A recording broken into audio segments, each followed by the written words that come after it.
Welcome. This is Watchman Privacy. I'm Gabriel Custodiet. If you like this listener-supported show and you want it to succeed and improve, please consider supporting it through one of the methods listed at watchmanprivacy.com. I have a privacy guide sold on Amazon, courses, and consulting. Free methods of supporting includes leaving positive reviews, subscribing to me wherever you can, Twitter, YouTube, Odyssey, etc., and sharing my work. Find links in the description or at watchmanprivacy.com. Your support determines the future of this show. Thank you. Welcome to the Watchman Privacy Podcast. I'm very pleased to be joined by a repeat guest. This is Jayant Bhandari. You'll definitely want to, for more context and for a full biography, go to episode 46 of this show. Jayant is as his day job, he analyzes junior mining companies, but a lot of people also bring him on for his fascinating cultural critiques, which are contrarian. He's a world traveler, and he's a very thoughtful guy, talking about things in a way that you're really not allowed to say, which is why I very much was pleased to bring him on. And I'll just say also thank you to everyone who left, the few negative comments because they don't like what he's talking about. You definitely helped the video to get up the rankings with your participation. So I appreciate that. And with that, Jayant, welcome to the show. How are you doing? I'm very well, Gabriel. Thanks for having me again. It's my pleasure. I wanted to start with some of just the big ideas. And if people listen to the first episode or some of your other videos, they'll see that you have a different idea of what the first principles are that we should be focusing on in really big picture stuff, which is what is wrong with the world, which is what you talk about all the time. And, there's a camp of people that my audience will be familiar with, which sees economics as the problem to be solved. And so Marxists, libertarians, anarchists, even Bitcoiners, they all have this in common, right?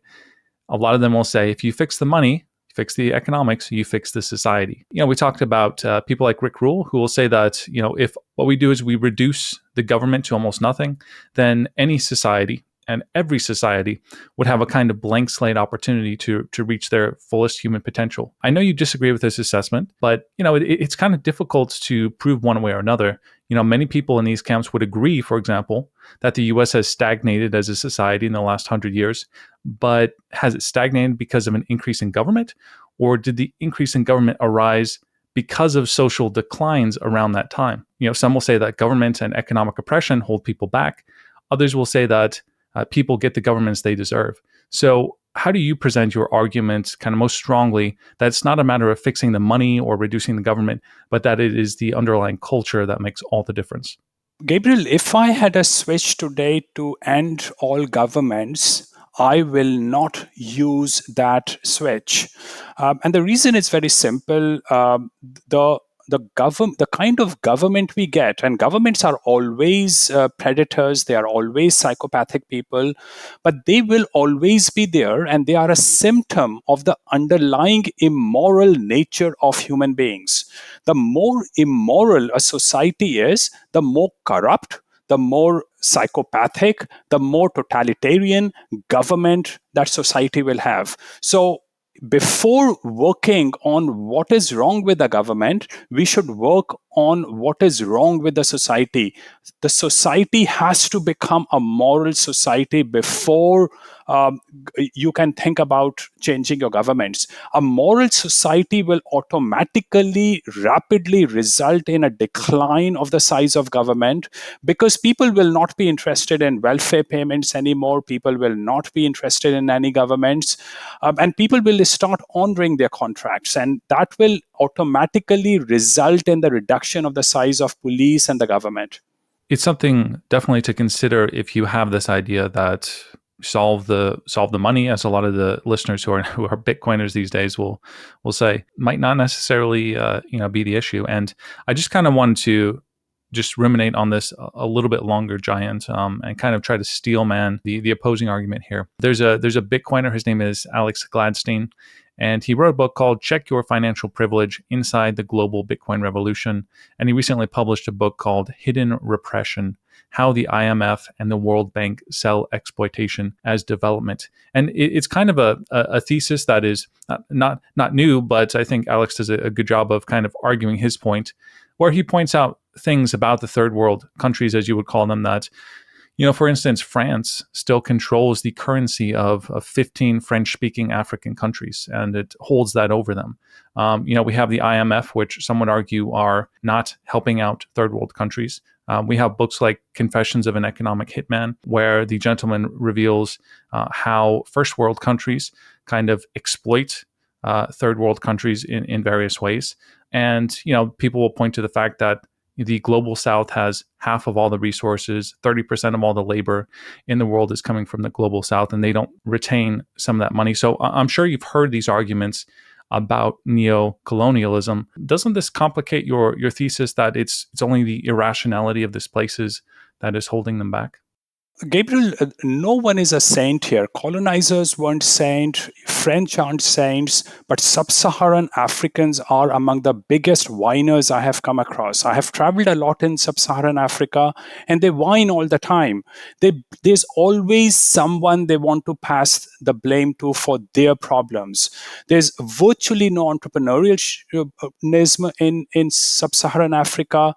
There is no honoring of contracts. There's no social system.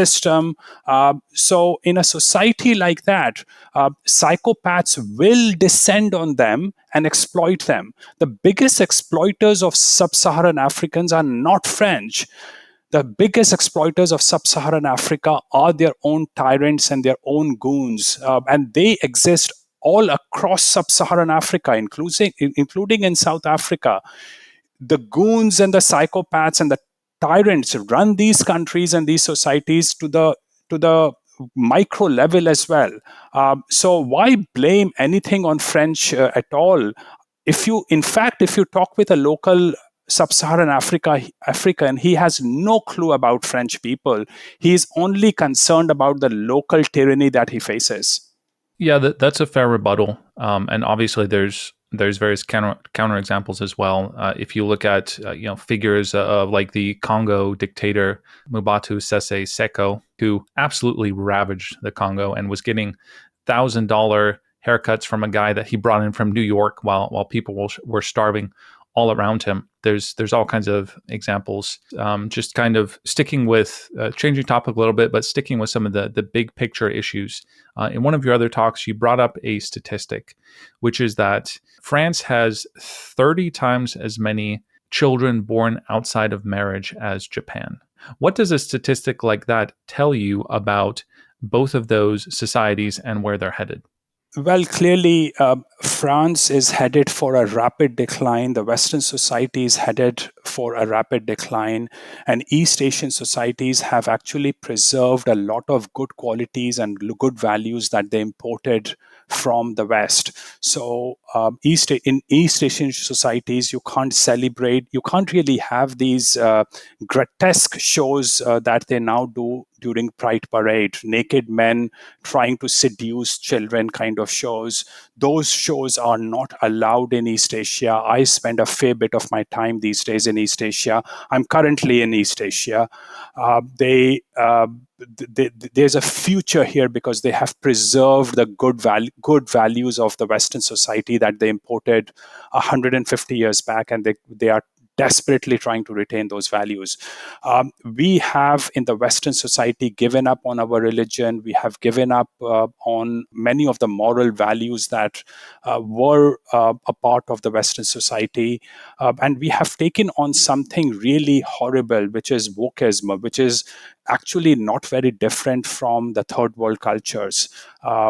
Where everything goes, and that's increasingly what's happening in the Western society. There's no social opprobrium associated with bad conduct. If you are a single mother, if you keep having children without getting married, there's no social opprobrium left in the Western society, and that's really bad for the future of the West. One of the underlying themes when I listen to your stuff is simply the ironic but also important relationship between freedom and constraint, where there's a great book by the Navy SEAL, former Navy SEAL Jocko Willink called Discipline Equals Freedom. And it's a simple idea, which is that if you do not have some kind of structure in your life, in this case, if you don't wake up in the morning and restrain your freedom to do anything, you're not going to have the body you want. You're not going to have the mindset that you want. You're not going to be in a position to make the most of what freedom remains afterward. And I think that's a very interesting thing that will enter into some of these other questions about, unrestrained freedom can lead to hedonism, which itself can be enslaving. Sticking with some big picture ideas here, which is what I wanted to start with. I wanted to ask you about China. Now, we're getting some conflicting information about China. On the one hand, right, the media likes to tell us of the oppression of the Uyghurs in Western China, how China seems to have something like a social credit score, which one would expect to find in like a 1984, how they're limiting the amount of hours that young people can play in video games from a centralized level. We've seen dissenters of the regime who have won Nobel Prize get imprisoned and die in prison, businessmen disappearing. There's a whole slew of criticisms of China. Well, whatever you said about Xinjiang and disappearance of businessmen in China, those things are very likely true. So there's no doubt about those things. There is a social credit system. I was in late 2019 actually, I was in Xinjiang buying a train ticket to go to Changsha, and there was a girl ahead of me who could not get her ticket because she had some issues with her social credit score. So this is all true, Gabriel. But then you can't really compare, say that a government is bad because it does a few bad things. All governments are totalitarian. All governments tell you what to do. Try any government on the planet and not paying their taxes and see what happens to you. So governments are totalitarian anyway. Now come to this thing, Gabriel. You talk with a Japanese girl or a South Korean girl or a Chinese girl, and she does not really understand the concept of being fearful when being in public areas, because the policing system is so good that they don't worry about men trying to trouble them or they getting into any trouble. The crime rate in China has fallen precipitously over the last few years. Uh, my friends, my Western friends who live in China, tell me how good the crime prevention policies of China has been. Now, that does not mean that they don't do what they do in Xinjiang. But then there's another thing, Gabriel. There is virtually no Islamic fanaticism in China. They had one big case in Kunming in Yunnan a few years back. And since then, they implemented policies which have resulted into virtual elimination of fanaticism in that country. Now, I like people to have the freedom, but at the end of the day, you have to sort of give a weighted average to what governments did and what the outcome was, and was the outcome better than what the situation was earlier. Now, none of those outcomes or the situation earlier are acceptable to me, because I don't want the government telling me what to do. But from the social perspective, the situation in China continues to improve, and the Western media puts in a huge amount of effort to take out only the negative aspects of China. They amplify the negative aspects and they try to ignore the great aspects of China. And at the same time, they then try to amplify the good aspects of other third world countries who are supposedly democratic, but far more tyrannical and far more dictatorial. I am, Gabriel, not afraid of a policeman in China. I am terrified of the policeman in India. Yeah, it's an interesting point. Or even in like when I'm in a Western country, when I see a police officer, I'm very frightened because of the power that they have been granted in recent decades. They're not peace officers; they're law enforcement. So at the same time, kind of on this topic, that the West is demonizing China, for example, for its treatment of the Uyghurs, you have actual Mohammedan countries like Saudi Arabia and Pakistan, who you have said have either not brought up this topic of their own Muslims in another country being treated badly. They've either not mentioned it or condoned China's behavior, implicit or otherwise.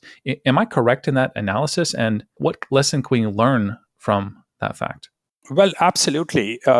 I was reading a survey of Arab countries yesterday, and the survey basically says that Arabian people look up to Chinese these days. They see China as a friendly face. They they are not interested in what is happening in Xinjiang because of whatever reason. Overall, the Chinese influence in the Arabian countries have been very good, and people look up to China these days. There was a time when these people used to look up to the US, and they still look up to the US. US is still a wonderful and great country, but increasingly people are looking up to China. China recently sorted out some of the major problems between Iran and Saudi Arabia. This is the way to get things done, and China is doing those things.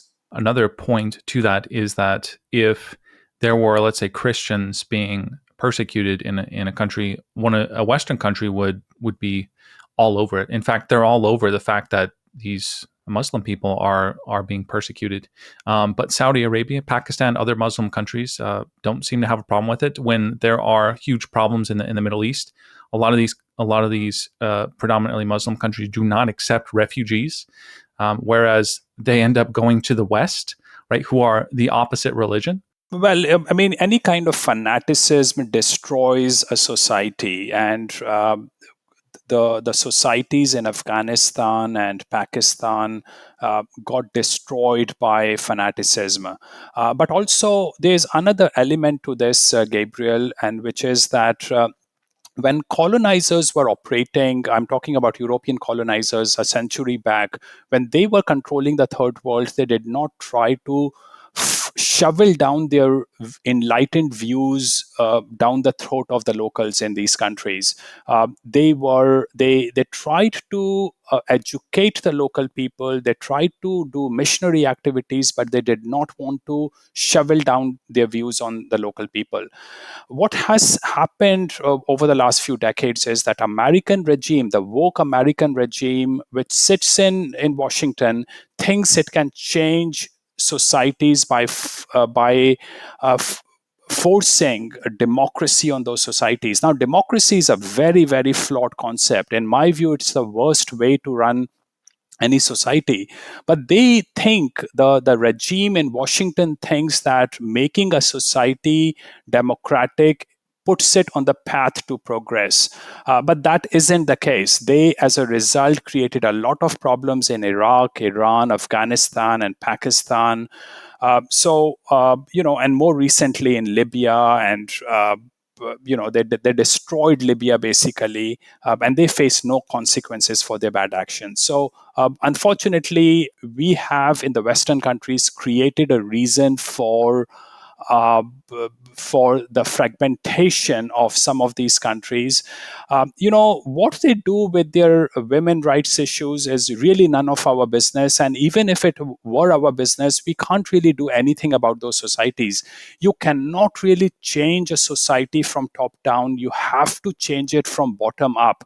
This is what Christian missionaries used to do 100, 200 years back. This is what the colonizers used to do 100, 200 years back.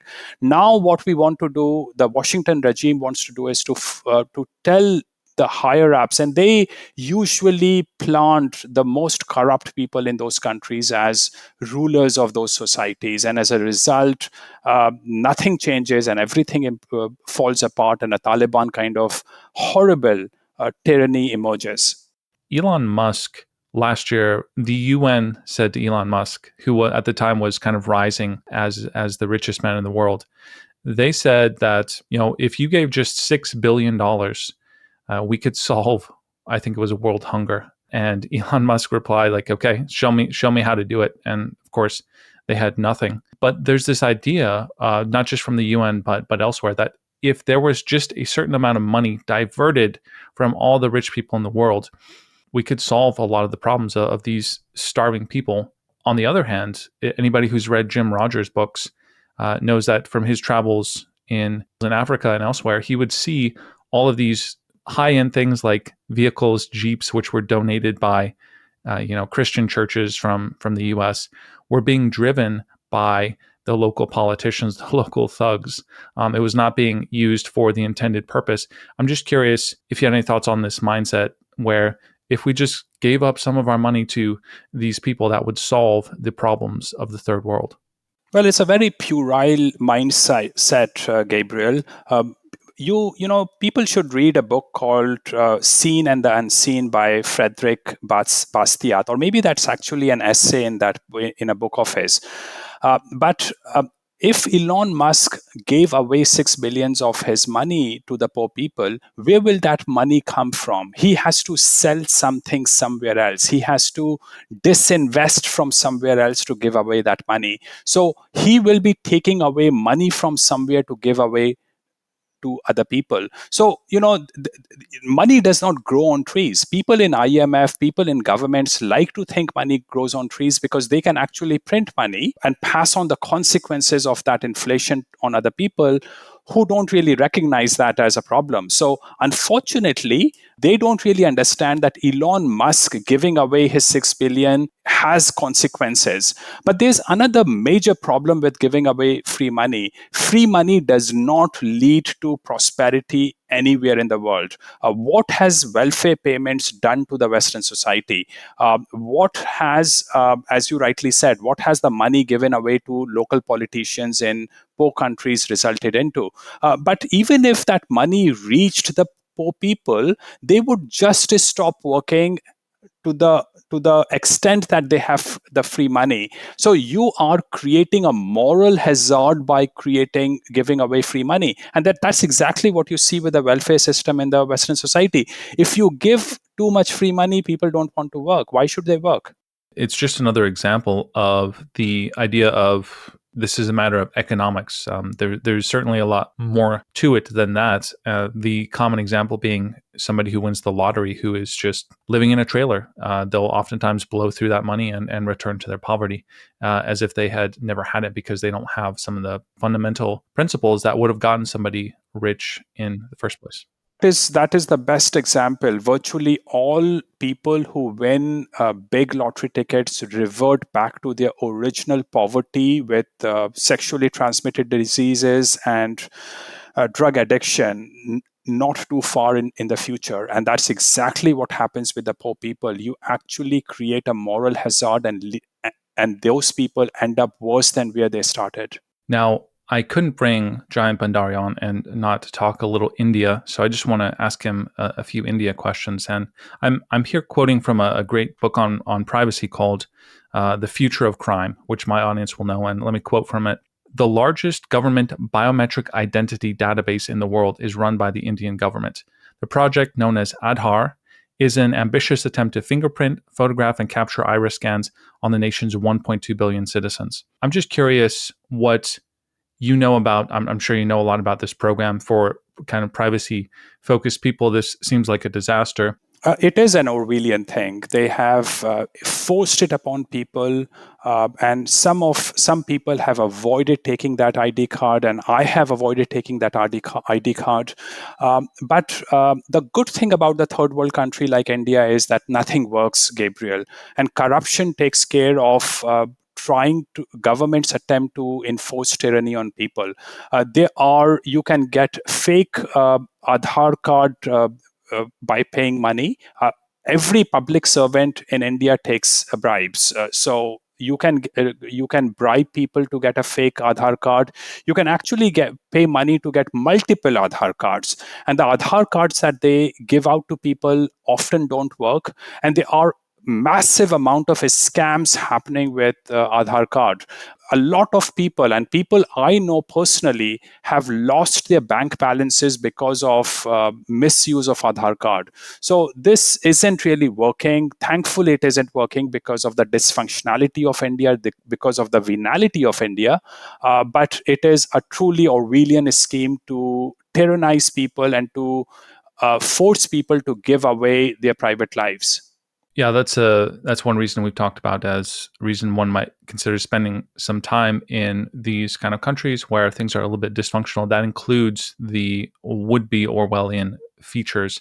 Now, Giant, for people who do want to spend some time, let's say in Africa or India or elsewhere where bribes are common, I just wondered if you're comfortable saying if you had any advice on how people should approach it. I've heard, for example, well, it kind of makes sense that if you just go up to somebody and say, hey, can I pay a bribe? Maybe that's not always the best approach. Maybe, you say, surely there's a special fee that might be required in the situation. Do you have any advice on handle kind of bribe focused societies?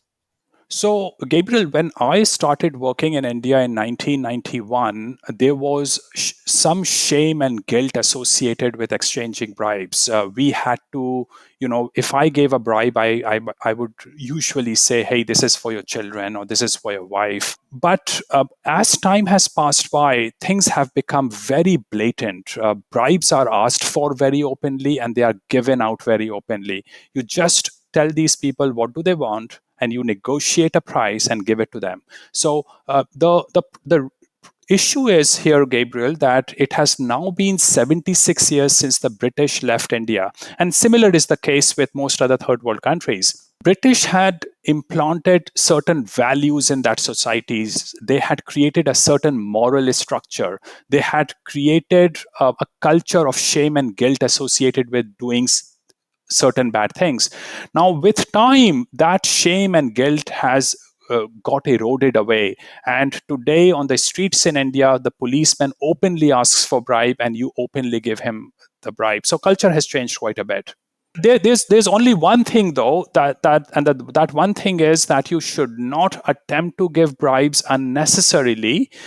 And the reason is bribes do not necessarily solve your problems. If you give out bribes too easily, more of those people will come to collect bribes from you.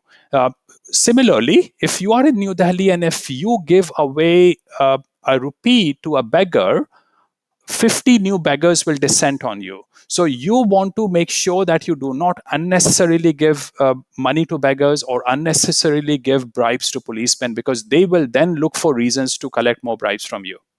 That is good insider info. I also like the idea of just saying, here, this is for your family if that is needed to happen. And of course, as you say, when we're in some of these places, we're not there to try to change things or to stand on our own honor. We're trying to fit in. And I know you've been very critical of the current leader of India, Modi. You've leveled a lot of criticisms of him. In a broad sense, for people who are not familiar, what are some of the things that he's done wrong? For example, maybe regarding COVID or the demonetization of the rupee that we talked about in the last episode. That is a kind of infamous incident. His dealings with Pakistan and China. What are some of the main high level problems that you have with India's current leader?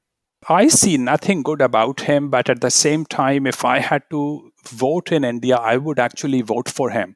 And the reason, Gabriel, is that the Modi is a symptom of the underlying society. The underlying society is extraordinarily immoral, extraordinarily venal, and they will vote for a person who's psychopathic, tyrannical, and corrupt. And that is what Modi is. Modi is also, in my view, quite an idiot. He has been in power for the last 9 years and he has not given a single interview. He does not respond to questions of people because he does not have any views of his own. Today, he is in the United States and he's supposed to be addressing journalists in the US. And the news says that he will be allowed to respond to 2 questions. I'm absolutely sure those 2 questions will be, very soft questions, scripted questions, but we will see them when they come. So the guy, Modi is extraordinarily tyrannical. He has dictatorial tendencies. He has brought the country to edge, but India would have come to edge with or without Modi. And what happens after Modi will make me nostalgic about Modi. That is how bad the situation is in that country. Do you feel unsafe at all, especially with the rising Indian nationalism? Do you feel unsafe at all saying some of the stuff that you say and then returning to India? Well, I have to keep my visits to India very unknown. I do inform the Canadian High Commission. This is very strange, Gabriel. I'm a libertarian, but I have to inform Canadian High Commission about my visits to the country. They are extraordinarily predatory, corrupt policemen in the country. But I just want to make sure that the Canadian High Commission knows about my movements. But at the same time, Gabriel, the good thing again is that these are extraordinarily spineless people. They backstab each other. They are spineless, and they are only after money. They have no other interests. They are not morally driven in any way whatsoever. They have no concept of honor. So, I would be more afraid of a Islamic fanatic because he actually believes in his fanaticism. Indians don't believe in their nationalism. They are, at the end of the day, just venal. They want bribes, and they don't really bother you after that. Yeah, I wonder if you could just give people an idea of what is happening with this increased nationalism in India. People might be surprised to know that that is occurring, and just things like you have been required. I don't know if this is still the case to stand up for the national anthem of India while you're in a cinema, and the doors are even locked. Like, what kind of crazy stuff is happening, and what's going on with this push for Indian nationalism? Yeah, they started playing national anthem in the cinema halls, and when I used to be there, I would keep sitting in those in my seat. Not because I have anything against the national anthem, but I don't want it to be forced upon me, and I don't want to be standing up in a cinema hall. This is so ridiculous. But over a period of time, I gave up doing that because people have become very nationalistic, and people get into fights now, and now people have either stopped going to the cinema hall, or they just stay out of the cinema hall until the national anthem has run. This is what I do these days. This is a very spineless kind of nationalism. They are anti. Indians are very anti-Chinese, but they all buy Chinese goods. The used up Chinese goods they might destroy publicly to show how anti-Chinese they are. But at the end of the day, uh, Indians are very focused on resource acquisition. And that actually, this bad thing, which is that they have no moral underpinnings, makes you actually much safer because they don't really have the passion or the vision to do something bigger for the society. They are very self centered people, and nationalism is nothing but a cover up for their extreme inferiority complex. This society suffers. Gabriel, I've been to over 100 countries, and I think Indians suffer from more inferiority complex than any other society. And that might also be true with Pakistanis. After all, Pakistanis are Indian. It's the same. Both countries are the same societies with same underpinning lack of moral structure. So at the end of the day, for the wrong reason, you might actually feel safe in India because no one really wants to change the society. No one has a moral vision. They are all there for their own personal gain, and nationalism is just a cover up for their own inferiority complex. I want to ask this since we're trying to learn a little bit more about India, albeit from somebody with the quote unquote contrarian perspective. The Indian subcontinent includes India, Pakistan, Bangladesh, some other places. Obviously, there's a lot of similarity and some differences. How do you evaluate these countries very differently? I don't. Sri Lanka is a much better country than India, Pakistan, and Bangladesh. India, Pakistan, and Bangladesh have GDP per capita between $1,500 and $2,300 per year. They are all extremely chaotic places. Nothing works in those societies, and all you have to do is to uh, go to YouTube and look for the traffic, India traffic or traffic Bangladesh, and you will see how chaotic it is. Everyone is self centered. They don't really care about other people. They actually lack spatial intelligence as well. They can't really understand that they have to back off if there's a vehicle right in front of them coming towards them. So these are extremely dysfunctional societies. Bangladesh has done a relatively better job than India, and Pakistan. And I think one good thing with Bangladesh is that, ironically, again, for in a strange way, for a wrong reason, it's an Islamic country. Alcoholism and drug addiction is discouraged in such a society. So a worker in Bangladesh is more likely to come to work in the morning, whereas a Hindu in India would is more likely to be drunk when he comes in the morning, or if he at all comes in the morning.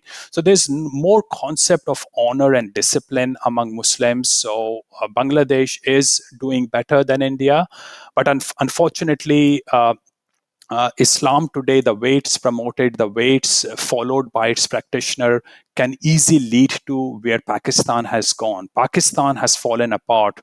Its currency has crashed. Pakistan Its economy is doing horribly badly. Yeah, but at the end of the day, Indian subcontinent has no future because they are dysfunctional people. Have you spent much time in Pakistan?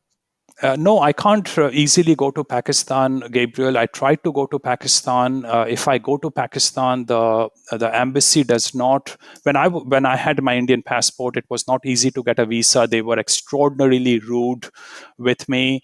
And if you do go to Pakistan from India, the police, you have to go to a local police station twice a day to register yourself, to explain them everything that you did during the day. And exactly the same thing happens in India. So they reciprocate brutalities to people of each other's countries. So I see. I haven't been to Pakistan, uh, but my suspicion is that. Pakistan isn't any different from India in most ways. Pakistan actually was economically a much better country until about 10 years back. Uh, uh, and the reason it led to its downfall is extreme fanaticism that Pakistan has taken on. Yeah, I was thinking that they would not make it easy for each country to travel to the other. Now, another thing that maybe people in the West, maybe people in the US don't realize, since they're so obsessed with reparations for something that happened to slaves 160 years ago, is that there are a lot of slaves that exist today. And there are, in fact, tens of millions of enslaved people by the full definition of slavery in India. And that might surprise people. And I'm just curious, like, for somebody who hears that, what's going on with slavery in India? Well, I have seen slaves. It's There's nothing unusual about it. It has, with time, it has grown increasingly hidden, and you can still have slaves through different means. They might not be officially slaves, but they are pretty much in prison in your house, and that is not uncommon at all in that country.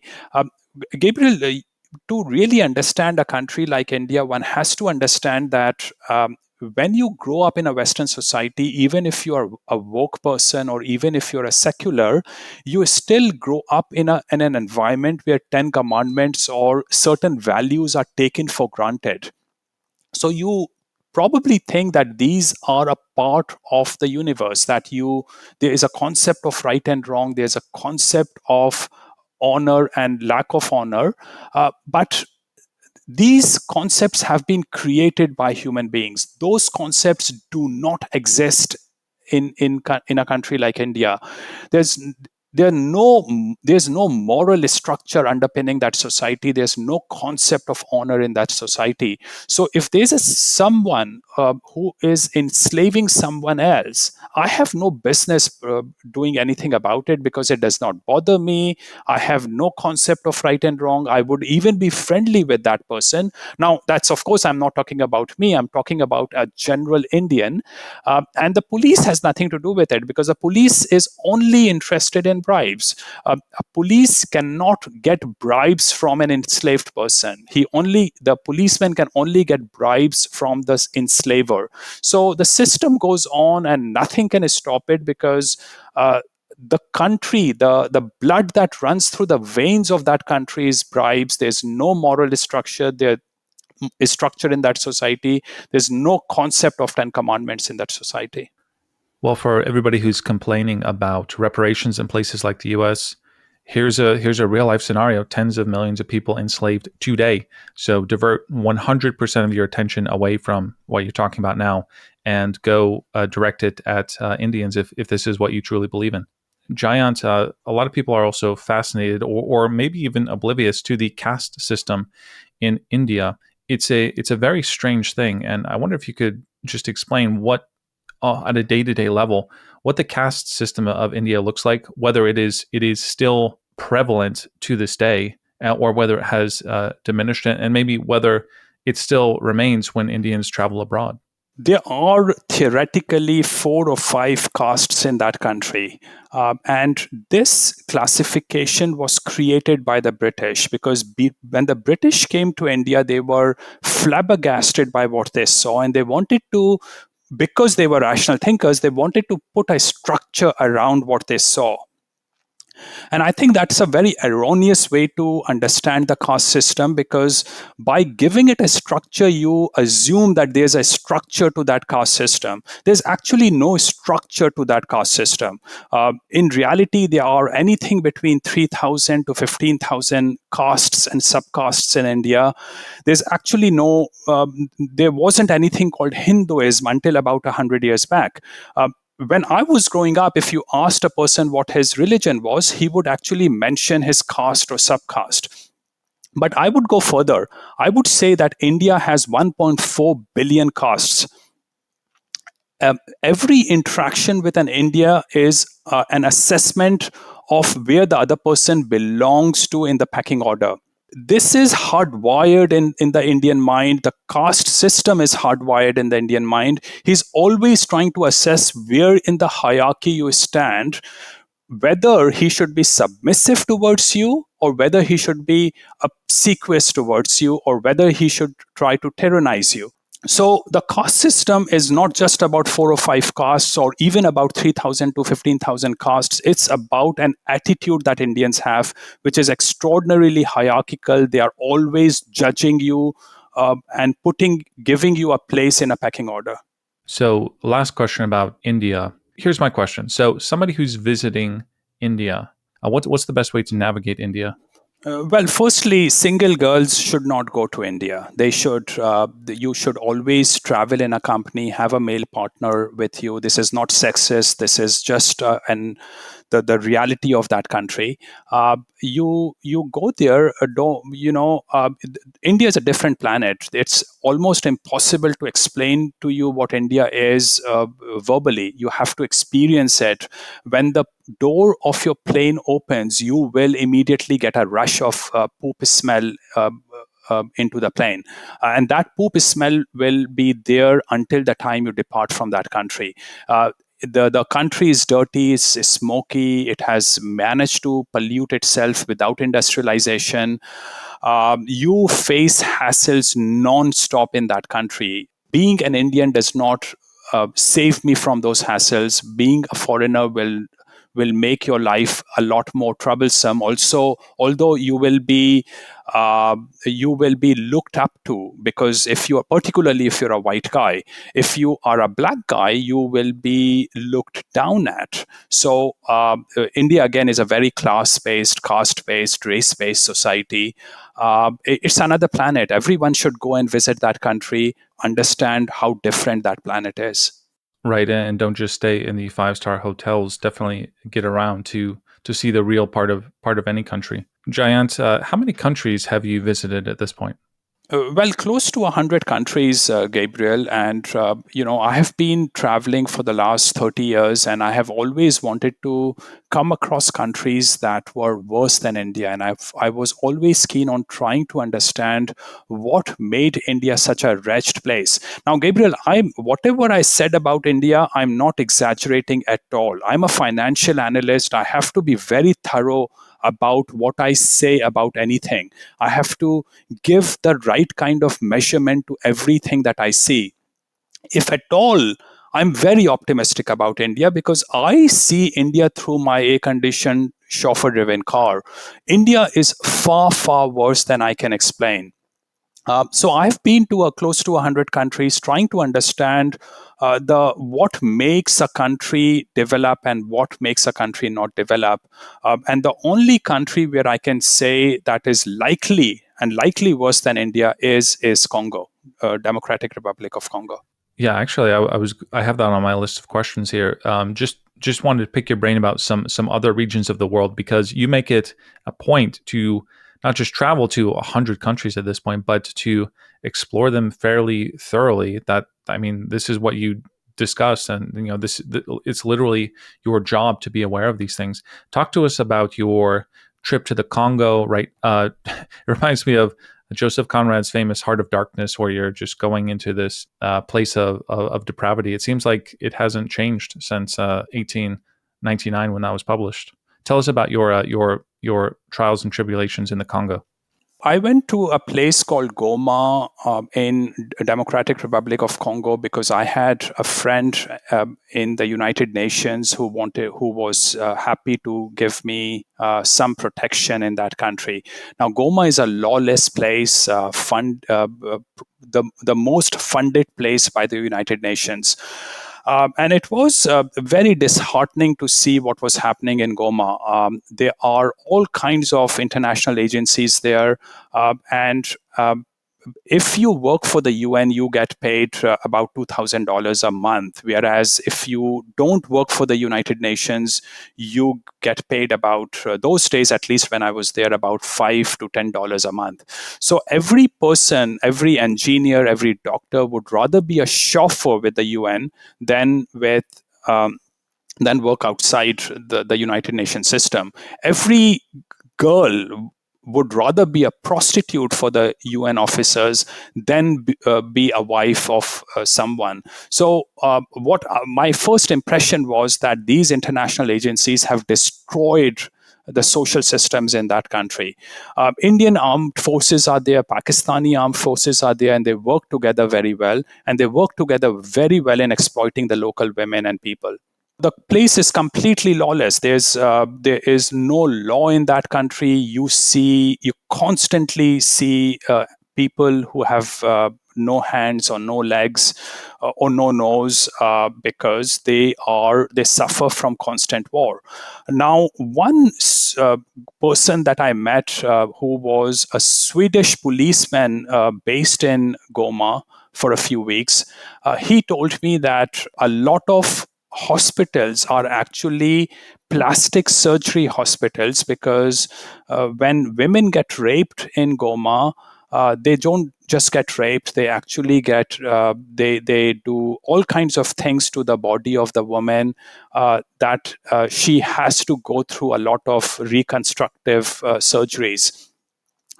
One instance that he told me about stays in my mind, and I don't even know how practical it is. But I was told that a pregnant woman was raped, her fetus was taken out, cooked, and the woman was forced to eat that fetus. So these are the kind of depravities that happen in Democratic Republic of Congo, and actually in a lot of third world countries. It is actually shameful, Gabriel, that the international media does not talk about these things. Well, that brings me to another question I had, which let me bring this up now. There's a lot of coverage of the sins of the West, and especially the United States. But as we've been discussing, there are all kinds of terrible, horrific things happening in other parts of the world. They just don't get publicized. A lot of times, these countries are not interested in publishing their own atrocities. I recommended a book to you after our last discussion called The Origin of War and Child Abuse. And there's a section in there, I think it was discussing Papua New Guinea, where they had a tradition of essentially molesting children. And a sociologist came in and called it something like an alternative sexual approach. And so even the people who do the quote unquote academic work in these places are not even willing to talk about the difficult, disturbing things. Of course, in Europe, with a lot of the immigration, there's been all kinds of things happening, which let's just say do not end up on the mainstream media websites. Meanwhile, of course, the problems of the West and especially the US are just magnified. Are there any examples of just complete cover-ups happening now or in recent years that come to mind of things happening in the third world that just do not get reported on? Well, again, Gabriel, let me repeat this thing.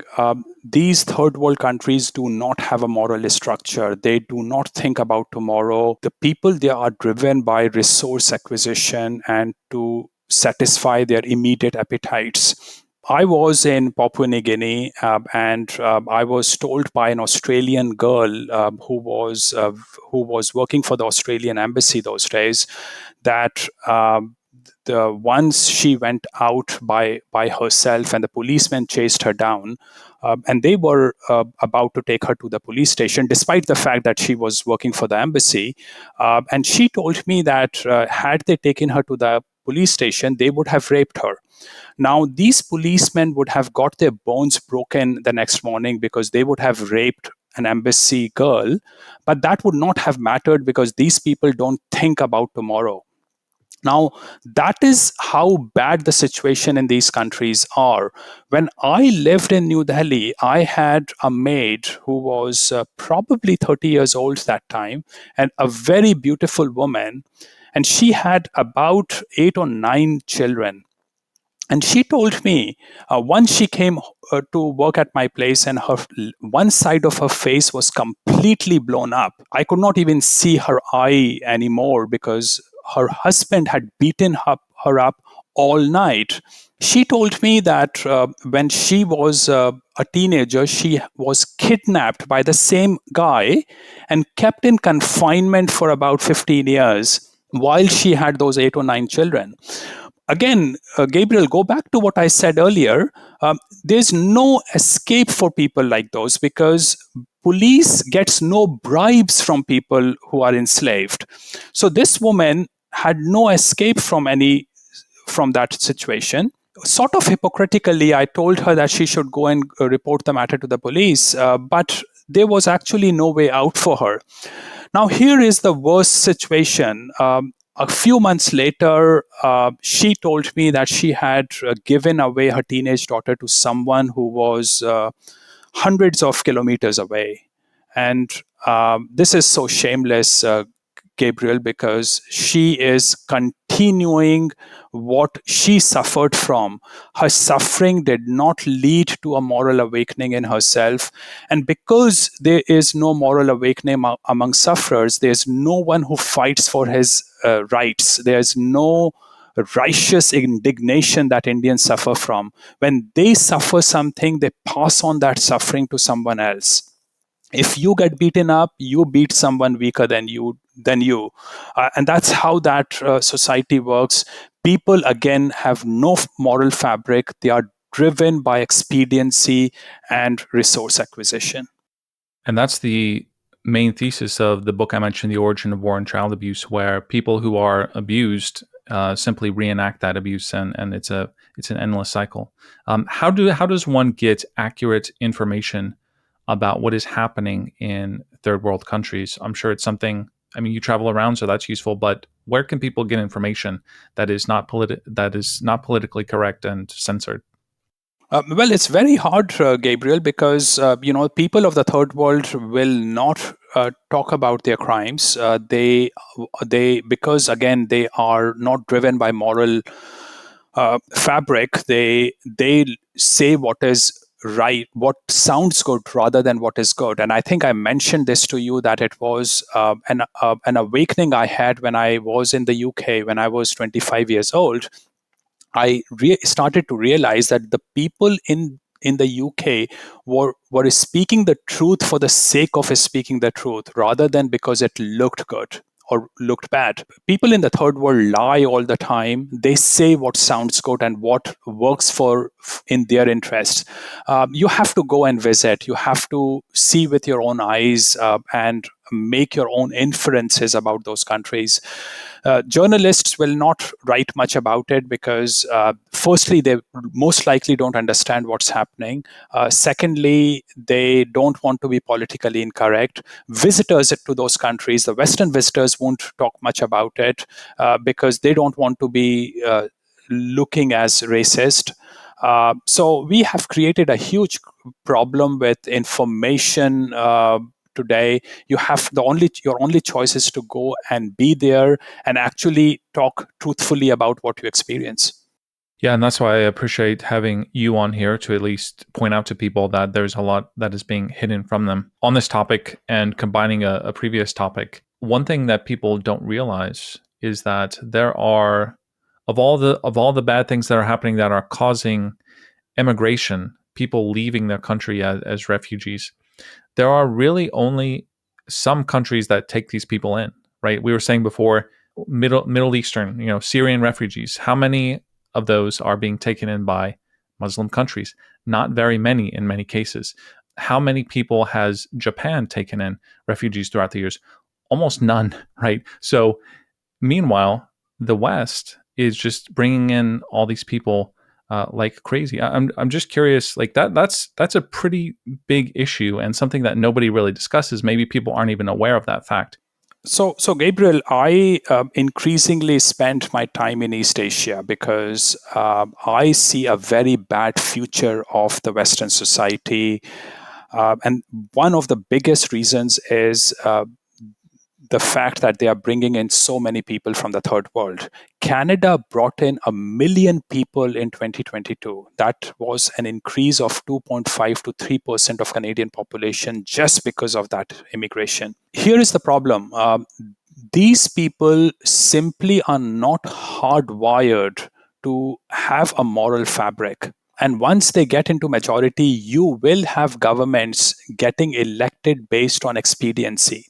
Now, you really don't have to go to a third world to understand what I'm saying. You have to go to any ghetto populated by people from the third world, because with the number of people coming to the Western world, these people get ghettoized. They don't spread out in the general society.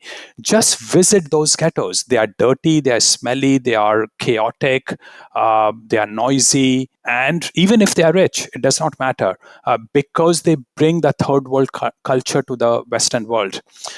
There is also a misconception that after the first generation, people improve. Now, after the first generation, people do adopt more Western clothes and a better control over the local language. But my assessment is that the second generation is actually worse than the first generation, because the first generation actually has some gratitude for the host country. They also know what bad happened to them and why they left what they left behind. The second generation does not know about it. So there is a research paper on Moroccans. The criminality of Moroccans in the second generation in Denmark actually went up compared to the people from the first generation. You need the policing that Moroccans require in Morocco for their ghetto in Denmark, not the Danish kind of policing for them. And if you don't provide them the Danish kind, the Moroccan kind of policing in Morocco, in Denmark, you will have increase in crime among Moroccan ghettos. And this is actually the same among Indians, Pakistanis. You can talk about whatever third world country you can think of, but they will bring their problems to the Western world. And so rapidly they are becoming a majority in the Western world, and they will eventually destroy the West. You cannot do immigration. You can do so many bad policies, but you cannot undo what you do with immigration, because they will eventually hold your passport. How about a few rapid fire questions? For the best sustainability of a society, what percentage of that society should have the right to vote? Oh, no more than 5%, I think. What is the worst type of government? Democracy. The colonization of American Indians, was that a morally correct thing to do? For that time, perfectly right thing to do, and it was beneficial for the First Nations. They would still be eating brains of each other if Europeans had never colonized Americas. How many hours of water do you get when you're in your house in India per day? I spend time in a house that is worth $2 million US, and you get about an hour of water every day, and that is one of the luckiest places to be in. Elsewhere, you get a lot less water or no water. What's another statistic or two about India that people might be surprised to know? 10% women are missing. 90% of rape cases are fake rape cases. Court cases never get solved. The only cases that get solved are the ones which you give up on because courts do nothing else than extending the date of the next hearing. What would you guess the population of the world will be 20 years from now? A lot less than it is now, for not because there's a population crash, not because of the projections provided by the World Bank and IMF, but because there will be massive famine in the third world. The third world is dysfunctional; it will fall apart, and that will lead to massive social problems in the third world. That will lead to famine in the third world. The IMF and the World Bank think that these people are adopting contraceptives and population growth is falling in those countries. That is not why populations will fall. It will be because of famine. Last rapid fire. Would you agree that only people who have reason deserve freedom? They are the only people who want freedom. Other people don't care about freedom. They have no interest in it. They just want resources and satisfaction of their physical appetites. A few practical questions. I think people are very interested to hear how you travel around the world. It seems very intriguing. And do you have any practical tips for people who, let's say, they wanted to do something like you do, which is to just sometimes travel to a different country every week? Keep a lot of US dollars in cash. It works everywhere in the world. Credit cards are useful, but US dollar cash is what works very well, particularly in the third world countries. On the street, you get a much better rate for US dollar than you get at the bank. So always check the rate on the street and compare it with the official exchange rate. For example, if you go to Argentina, you get twice as much cash, local cash, through the informal exchange guy than what you would get at the bank. The same is the case in Sri Lanka and many other third world countries. So cash is very useful. How do you live like a local? Okay, so Gabriel, when I started traveling, I used to stay in accommodations which were more suitable for a local person, which were cheap. I would travel cheaply. I would travel in buses and local buses, local trains. I no longer do that so much. But if you really want to understand the economy of a country, you have to travel with the locals the way locals do. You have to go to places where locals go. If you just travel business class or stay in five-star hotels, you will not really get any experience of the local culture. We haven't even talked about your day job in two interviews yet, but let's do that now. Gold. What's your biggest pitch for people considering gold as something in their portfolio? Why? There's a lot of Bitcoiners listening. What's your pitch for gold? You want to have something that is not in control of your government, and so gold is the physical gold with you is very important because your government can't control it. They can't tax it. They can't take it away from you as long as you keep it hidden from the eyes of the government. It can only be a part of your portfolio, and you should think about other ways to protect your wealth from the government, but also from the chaos that is coming. We have two major problems in the world today. One is that globalization is failing, and the second thing is that with every cycle of democracy, we have got worse and worse and more naive and simplistic rulers running our countries. The world at the same time is becoming extremely complex because technology is improving. So we should have got better leaders, not worse leaders. And as a result, we are headed for a very chaotic future, a very chaotic social future as well. So you want to protect yourself financially from what is coming. And that is why I fully understand why, when people say do this or do that to improve your society, I think you can still do some of these things to protect yourself, which is to have a gold, or if you like Bitcoin, have Bitcoin, or things that can keep your wealth away from the prying eyes of your government. For those who still have fiat accounts, any advice for opening bank accounts in other countries? Obviously, people understand the benefit of it. What's the best way to go about it, would you say? Well, a lot of countries will actually open bank accounts for you, but maybe not always for Americans. But if they don't open bank accounts for Americans, go to a bank that does not have a branch in the US, and they are more likely to open a bank account for you. You go to China, walk into a bank, put in $10 worth of money, open a bank account, and that will make sure that when you want to wire money from your country to China, you can do so.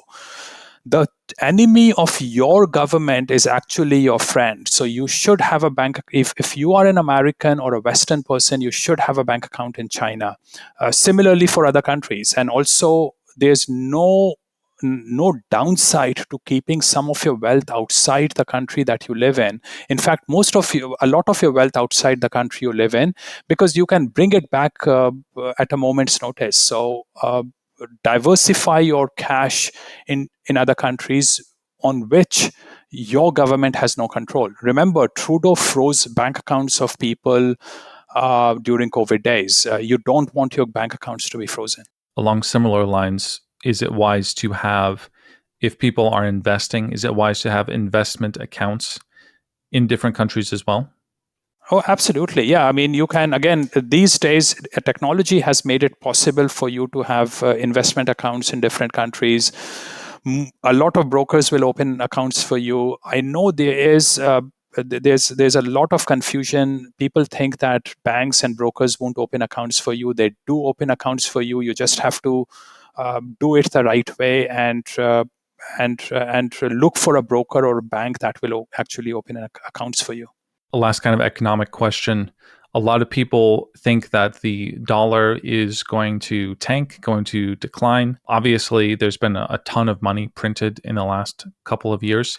You don't exactly have this mindset, though, that the US dollar is going to collapse, especially in relation to other currencies. What's your kind of argument for that?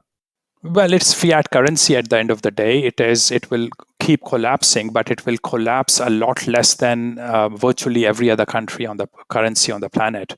So US dollar is still the reserve currency. It will stay the reserve currency. US as a country is still among the best countries on the planet, and it will stay among the best countries for many years to come.